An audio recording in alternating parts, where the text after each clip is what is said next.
And the Oscar goes to Gustavo Santaolalla for Babo.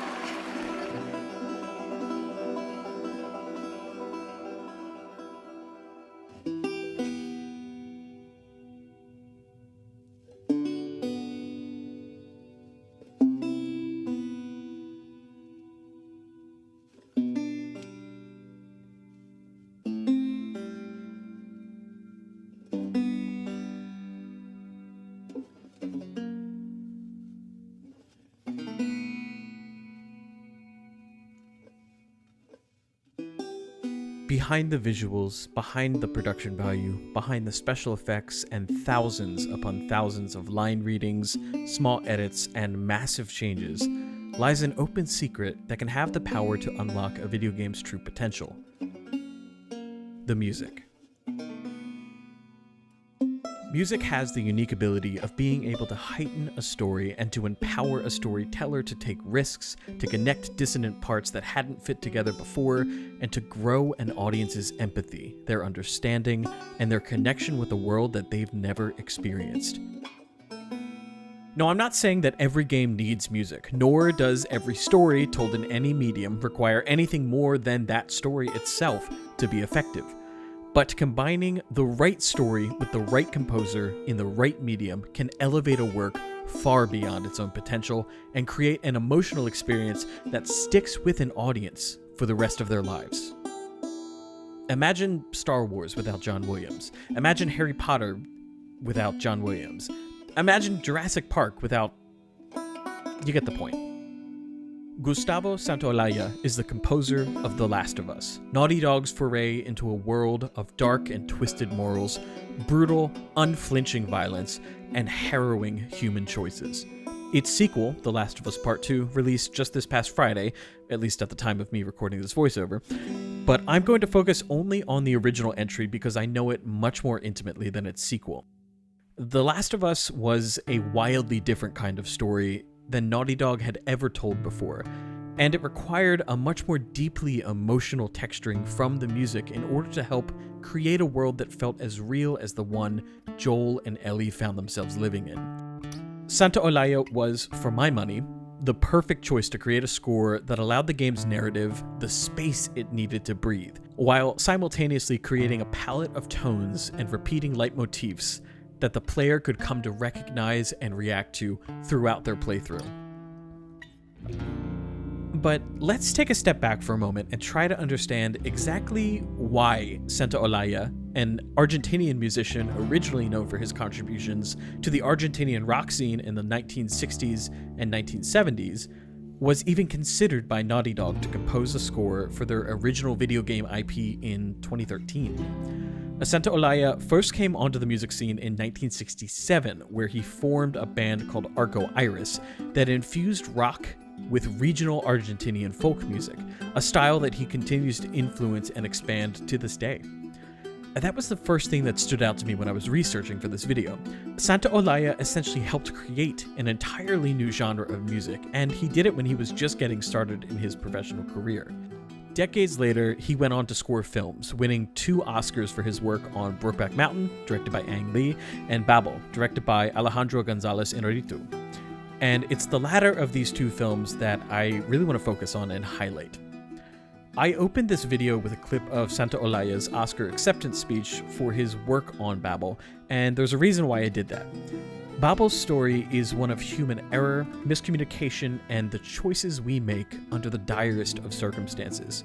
Inarritu, Babel's director, to me, seems to share many of the same sensibilities that Neil Druckmann, Naughty Dog's VP, creative director, and writer of The Last of Us, seems to have. Both men are intensely focused on the connections humans have with each other, and each uses their preferred medium to stretch those connections to their breaking point, taking the viewer or player, though in Naughty Dog's case, they're often one and the same, along for the ride. Now, the original music for both Babel and The Last of Us share similar tones and qualities that I found pretty striking to listen to side by side. The music that's been playing under my narration this whole time was taken from a live recording of the music of The Last of Us, played by Santaolalla himself. But take a listen to part of this song from Babel, titled Deportation/Iguazu, and see how it compares.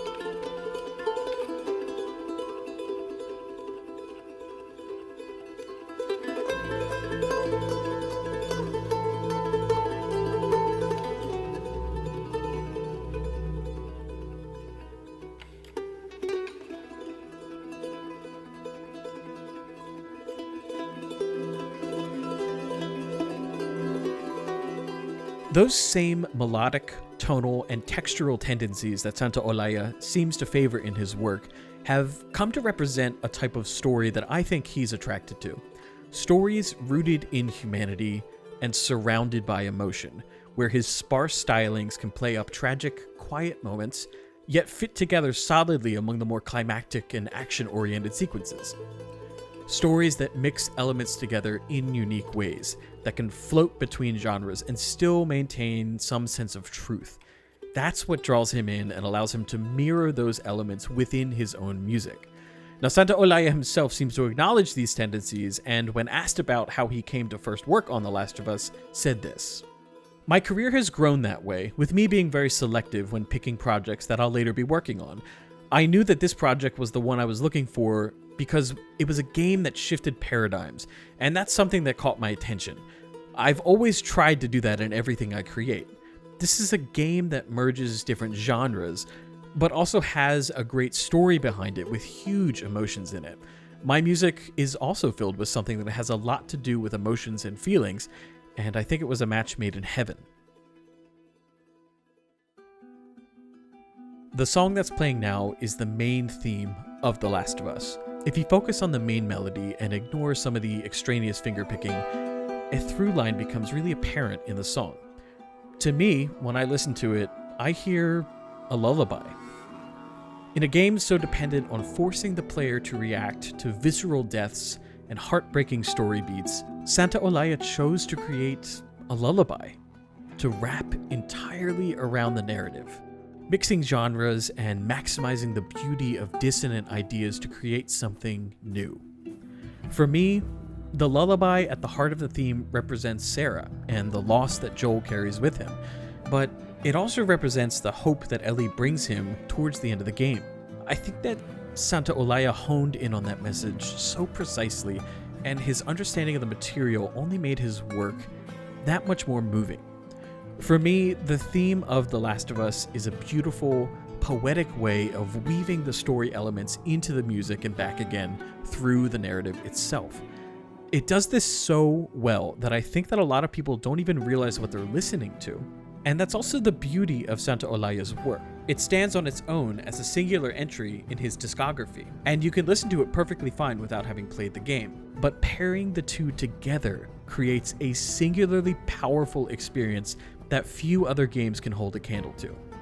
Like I said at the beginning, I'm not going to go into Santaollalla's work on The Last of Us Part 2 until I've had a chance to really sink my teeth into what he's done.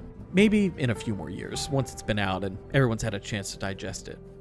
But for now, we have the original, remarkable creative endeavor that is the music of The Last of Us.